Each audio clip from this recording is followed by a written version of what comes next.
અને કાકી કઈક કહેવા માંગે છે. તારું ફોકસ આજે કાકી તરફ વધારે જ છે. એટલે પણ એ કઈક કહેવા માંગે છે એટલે કીધું યાર. એ તો એવું કહેતી હતી કે ભલ ભલો મરદ માણસ હોય ને પણ દીકરીની વિદાય વખતે તો આમ રડી જ પડે. હા, સાચી વાત છે કાકી. કેમ?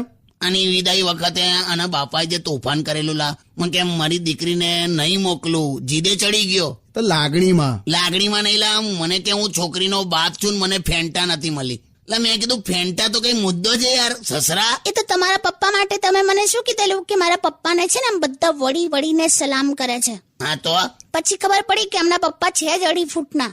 વળવું જ પડે ને. તો મારો બાઠિયો ગાંઠિયો નહીં, ટેલેન્ટેડ માણસ લા, વળ્યા વગર ઉભા પોતું કરી નાખે.